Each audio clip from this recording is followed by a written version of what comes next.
Hai guys, kembali lagi di channel aku. Selamat malam. Ini aku baru aja mandi tapi nggak keramas guys.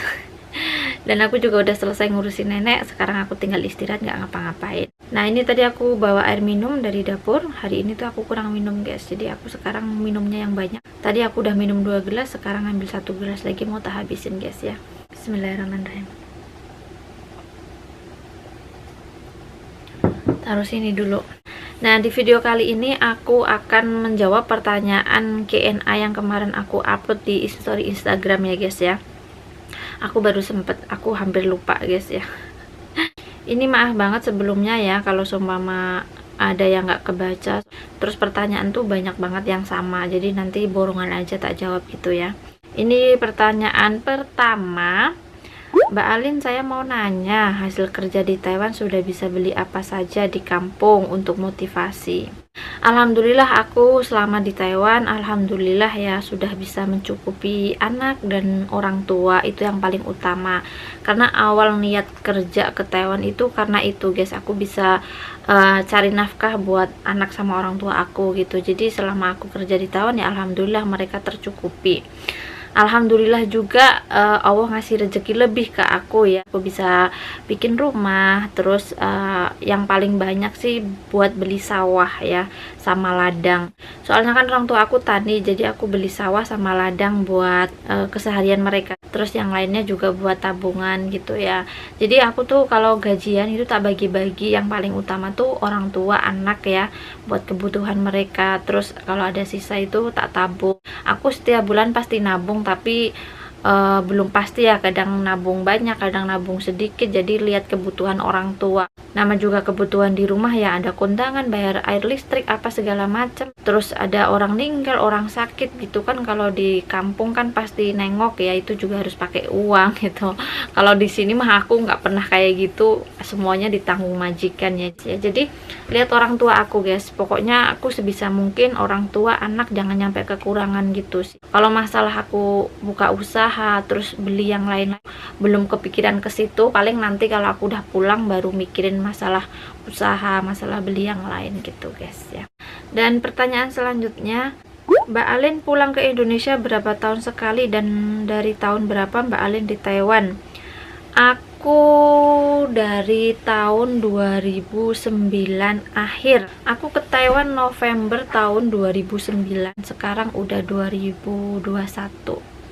Jadi ya 10 tahunan. Aku udah hampir 6 tahun belum pulang ya, makanya udah kangen banget sama anak, keluarga di rumah. Tapi keadaan belum bisa untuk pulang, apalagi sekarang ada corona kayak gini tuh susah banget guys untuk pulang ya. Jadi berdoa saja mudah-mudahan corona cepat hilang dari muka bumi ini, terus semakin membaik kayak sedia kala gitu guys. Pokoknya tuh gara-gara corona kayak gini susah.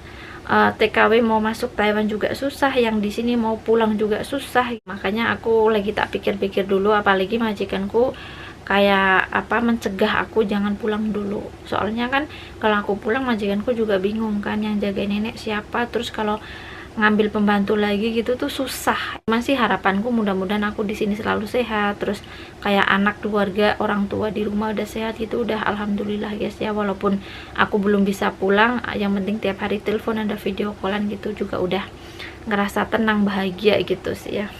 Nah selanjutnya, Kak berapa saudara? Salam dari Indramayu, Jawa Barat. Nah aku 4 bersaudara ya, jadi aku anak terakhir. Jadi ibu aku sama bapak aku tuh punya anak 4 cewek semua. Aku punya kakak 3 cewek, aku yang paling terakhir ya. Kadang pepatah mengatakan ya, paling berat tuh jadi anak pertama gitu. Tapi aku enggak. Aku sebaliknya guys, malah yang paling berat tuh jadi anak terakhir ya. Soalnya kakak aku nikah muda ya, habis nikah ikut suami. Kakak aku juga. Jadi 4 bersaudara ini tuh nikah muda semua ya, termasuk aku juga. Jadi kayak kakak aku nikah langsung ikut suami ya, nyampe sekarang udah ikut suami terus. Yang kedua juga sama aja, nikah ikut suami. Kakak yang nomor 3 sama aja, nikah ikut suami. Jadi cuman aku aja ya, mungkin aku ditakdirkan untuk kayak gini ya, nikah enggak lama terus pisah sama suami. Jadi aku yang jadi tulang punggung buat keluarga. orang tua semuanya aku yang nanggung gitu guys. Soalnya kakak aku udah punya rumah tangga sendiri-sendiri, mereka punya kebutuhan sendiri-sendiri, jadi berusaha aku nggak mau ngerepotin mereka gitu guys ya. Aku lihat kakak aku kecukupan aja aku udah bahagia. Jadi kalau masalah orang tua biar aku saja gitu guys ya. Apalagi semenjak aku ke Taiwan, alhamdulillah rezeki aku ya cukup buat nafkain anak sama orang tua. Ya kadang-kadang juga kalau aku punya rezeki lebih ya ngasih ke kakak ataupun keponakan gitu guys ya. Jadi ibu aku, bapak aku nggak punya anak cowok, 4 itu cewek semua. Terus ini pertanyaan selanjutnya guys, hal apa yang mendorong kakak kerja di Taiwan? Awal-awal aku ke Taiwan ya gara-gara perceraian ya. Jadi waktu itu aku pergi ke Taiwan nggak ada cita-cita, nggak ada niat awal-awalnya ya. Apalagi waktu masih muda dulu, waktu belum nikah tuh nggak ada cita-cita pingin ke luar negeri gitu. Berhubung waktu itu aku ada pisah sama suami gitu, keadaan aku tuh kayak depresi gitu. Nyampe anak aku aja nggak keurus, jadi ibu aku yang ngurus anak aku ya. Waktu itu aku ngurusin diri sendiri aja aku kayak nggak sanggup ya. Mungkin waktu itu umur aku masih muda, pikiranku masih labil, belum bisa ngontrol emosi, pikirannya intinya belum leluas lah guys ya waktu itu gitu. Jadi adanya kayak depresi gitu loh, kayak frustasi banget.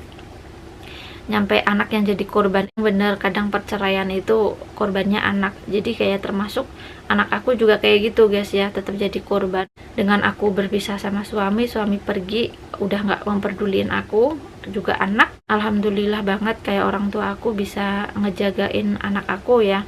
Makanya dari situ aku berniatan untuk keluar negeri aja. Terus awal pertama kali ke Taiwan juga dapat majikan yang baik. Terus alhamdulillah aku bisa beradaptasi di Taiwan nyampe finish kontrak. Jadi tuh momen yang paling bahagia banget pertama kali aku ke Taiwan terus pulang gitu. Doain ya mudah-mudahan corona cepat hilang, terus aku bisa pulang, bisa kumpul lagi sama anak dan keluarga. Nah, ini pertanyaan selanjutnya ya guys ya. C, bisa nggak kira-kira jadi TKW tapi posisinya jaga toko tamatan SMA? Kemana dulu tujuannya? Kalau seumpama kamu jadi TKW ke Taiwan, mungkin nggak bisa ya kalau jaga toko. Terkecuali kalau kamu jaga neneknya masih sehat, terus bosnya punya toko, terus kamu bisa bantu-bantu di toko gitu bisa jadi ya. Tapi kalau seumpama kamu dari PT minta jobnya jaga toko doang, nggak ada guys. Soalnya di Taiwan mayoritas jaga lansia ya. Waktu dulu aku juga udah pernah jaga masih sehat ya, jadi neneknya tuh udah nggak perlu dijaga, emang dia bisa apa-apa sendiri. Paling aku membantuin kalau dia mau mandi, aku nyiapin bajunya, kalau dia mau makan aku masak gitu doang sih. Tapi majikanku punya toko kayak peralatan nikahan gitu guys ya. Jadi aku di sana nggak bantuin jual gitu, enggak, cuman aku bantuin bersih-bersih aja. Terus di sana tuh kayak bikin apa ya, kayak coklat dibungkus-bungkus gitu, kayak boneka dibungkus-bungkus gitu. Jadi aku bantuin di sana kayak gitu. Tapi kalau seumpama kamu mau ke Hong Kong ataupun ke Singapura, terus jobnya itu aku nggak tahu guys, soalnya aku belum pernah ke negara lainnya. Aku baru pertama kali ke luar negeri ya ke Taiwan sampai sekarang. Jadi kalau seumpama kamu pengen ke Taiwan minta job jaga toko, itu menurut aku nggak ada sih ya. Mayoritas kalau di Taiwan itu tetap jaga lansia gitu guys ya. Terus kalau masalah tamatan SMA, menurut aku kerja di luar negeri tamatan apapun juga diterima. Aku pun juga nggak SMA guys, aku SD ya, tapi aku alhamdulillah keterima ke Taiwan ya. Yang penting tuh sehat, paling utama. Kalau sekarang kan udah banyak banget ya TKW masuk sini kan, jadi kayak tinggi ataupun berat badan gitu nggak dipermasalahkan. Yang penting fit gitu aja sih, kesehatannya ya, medikalnya lolos gitu aja udah.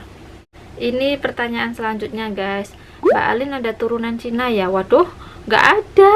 Aku asli orang Jawa ya, jadi bapak aku sama ibu aku tuh satu kampung. Jadi aku sama sekali nggak ada turunan apapun ya. Kalau dari kakek-kakeknya dulu tuh ada keturunan dari Belanda katanya sih. Cuman kan udah dari ini ya, dari kakek kan gitu ya. Jadi kesininya tetaplah orang Jawa sih. Cuman kadang ada ngomong aku kok sipit, padahal aku nggak sipit sih ya. Aku mungkin matanya kecil aja gitu ya. Tapi kalau sipit menurut aku nggak sipit. putih juga, apalagi aku tuh hitam banget aslinya, bener loh, kalian kalau lihat aku aslinya itu hitam banget.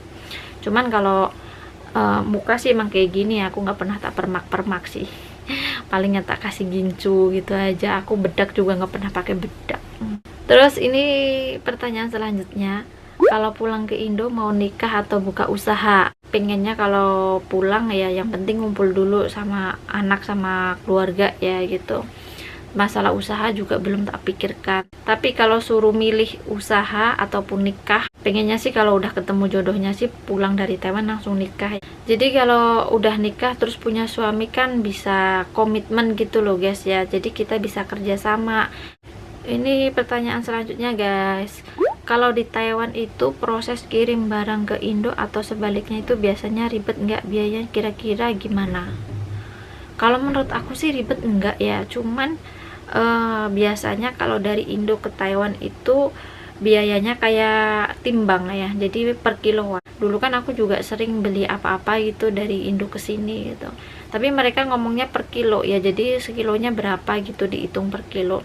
Cuman kalau dari Taiwan ke Indonesia itu, di Taiwan beli gardus gede, jadi kita beli gardusnya gitu. Jadi gardusnya kan ada ukurannya, ada ukuran yang S, M, L atau XL gitu. Kita bayar gardusnya aja guys. Terus kita mau kirim apapun diisi sepenuhnya gardus gitu, baru dikirim ke Indonesia. Kita mau masukin apa aja sembarang terserah ke gardus itu, mau berat mau enteng itu terserah gitu, yang penting dihitung dari gardusnya segede itu gitu. Ini pertanyaan selanjutnya guys, Kak Alin setelah kerja di Taiwan ada keinginan kerja di negara luar lain nggak? Apa mau pulang ke Indo aja? Nah, kalau pertanyaan ini, aku kalau udah pulang dari Taiwan pengennya pensiun. Jadi kalau udah pensiun aku nggak mau kemana-mana guys ya. Aku tuh inget umur aku udah 30 ke atas ya. Jadi aku pengennya tuh fokus di rumah ngurusin anak. Soalnya aku udah lama nggak di rumah ngurusin anak, nyampe anak aku udah SMP ya. Dulu tuh aku berangkat ke Taiwan dia masih setahun setengah nyampe sekarang. Jadi tuh aku nggak ada momen-momen sama anak. Makanya aku kalau pulang pengennya udahlah fokus ngurusin anak. Syukur-syukur dapet jodoh ya, jadi nikah lagi terus punya anak lagi, ya udah terus hidup apa adanya aja di rumah seadanya sama suami sama anak-anak gitu sih, pengennya aku kayak gitu. Jadi aku nggak mau keinginan untuk ke luar negeri, entah mau balik lagi Taiwan ataupun ke Hong Kong, Singapura gitu. Kalau untuk pikiran sekarang sih kayak gitu ya, tapi kan kita nggak tahu kehidupan selanjutnya ya guys ya. Jadi untuk saat ini aku pengennya sih pulang dari Taiwan, pengennya pensiun. Nah ini pertanyaan selanjutnya guys ya, apa tidak niat pulang ke Indo fokus bikin konten YouTube? Secara gaji YouTube lumayan hampir sama kayak gaji TKW. Aku sebenarnya pengen banget pulang, udah pulang aja. Terus udah telatenin YouTube aja. YouTube pun gajinya udah lumayan kan, kalau menurut aku udah cukup lah buat keseharian aku, nafkain anak sama orang tua aku gitu. Cuman ya ini guys, aku mau pulang tuh di sini satu karena aku tuh ditarik-tarik terus sama majikanku ini, terus kedua karena corona ini guys ya. Sekarang tuh mau pulang ribet banget, harus ngurusin ini itu, biayanya juga bisa 2 kali lipat. Terus masih di Indonesia nya nanti sana juga masih di karantina, masih bayar ini itu gitu.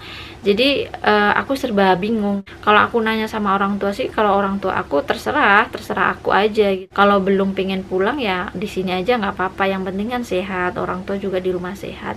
Begitu juga majikan, aku juga kasihan sama majikan. Aku di sini kerja jaga neneknya juga enak ya dijaga ya, majikan juga baik.